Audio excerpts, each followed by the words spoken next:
अब खेती किसानी वहाँ का किसान नहीं करेगा भारत देश का, अब किसानी करेगा यहाँ का कॉरपोरेट घराना, अडानी, अंबानी। मैं इस कानून को काले कानून की तरह नजरिए से देखता हूं, और अगर ये सरकार इस बिल को वापस नहीं लेती है या फिर संशोधन नहीं करती है तो ये देखिए, संशोधन का प्रावधान है, संशोधन होगा। सरकार भी झुकी है। जब से किसान आंदोलन स्टार्ट हुआ है उसके बाद से सरकार झुकी है।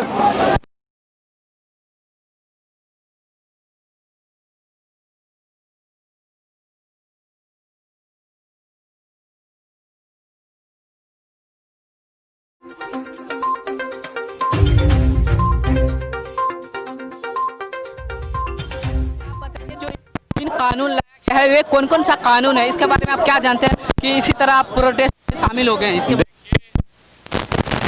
अगर हमें कानून नहीं मालूम होता तो हम यहाँ प्रोटेस्ट करने क्यों आते हैं?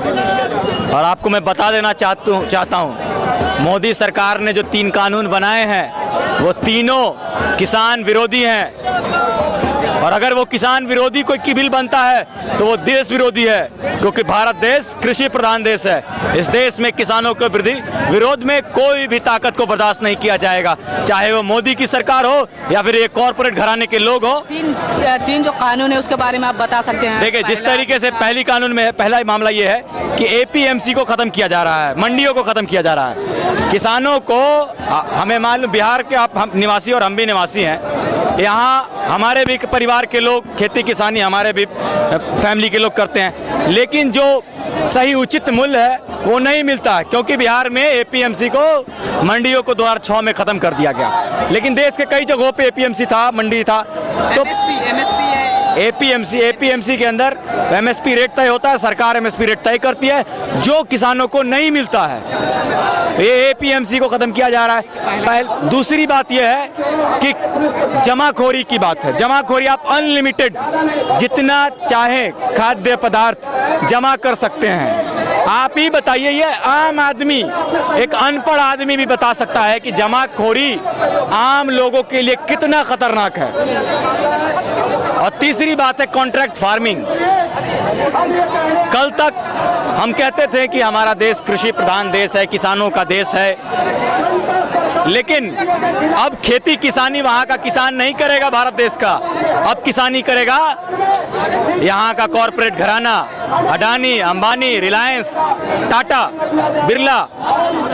तो इस देश की पहचान पर भी सवाल उठता है कि किस तरीके से एक कृषि प्रधान देश को प्रधान देश बनाया जा रहा है। एक तरह से आप कह रहे हैं ये प्राइवेटाइजेशन किया जा रहा है। जी हाँ, ये प्राइवेटाइज किया जा रहा है। मोदी सरकार हमेशा कहते हैं, जो चीज वो कहते हैं वो होता नहीं है। जैसे ये बिल के बारे में कह रहे हैं कि कृषि किसानों के फायदे का बिल है, लेकिन नहीं है। जैसे व्यापारियों के फायदे का बिल है, ये फायदा नहीं हुआ। एनआरसी लाए, माइनॉरिटीज के फायदे का बिल, देश के फायदे का बिल बता रहे थे, नहीं फायदा हुआ। 2 करोड़ रोजगार देने की बात की, रोजगार नहीं दे पाए। ये सरकार कंप्लीटली पूर्ण रूप से असफल सरकार है और बार बार देश के लोगों को ठगने का काम करते हैं। मैं इस कानून को काले कानून की तरह नजरिए से देखता हूं, और अगर ये सरकार इस बिल को वापस नहीं लेती है या फिर संशोधन नहीं करती है तो ये मैं मानूंगा कि ये देश विरोधी सरकार है। इस देश का अन्नदाता अगर रोड पर आता है तो देश की दशा और दिशा बहुत ही खराब है।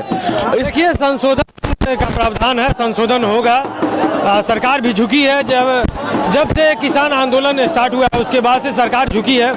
रेट पर किसान को बेचना पड़ेगा। इस कानून के खिलाफ में सारे नौजवान, किसान के लोग रोड पर आ चुके हैं कि ये काला कानून नहीं चलने वाला है। किसान विरोधी कानून है, देश विरोधी कानून है, जो संविधान विरोधी कानून है। इसमें संशोधन होनी चाहिए, होगी। हमारा सारे स्टूडेंट संगठन है और वो इस तरह से है किस तरह से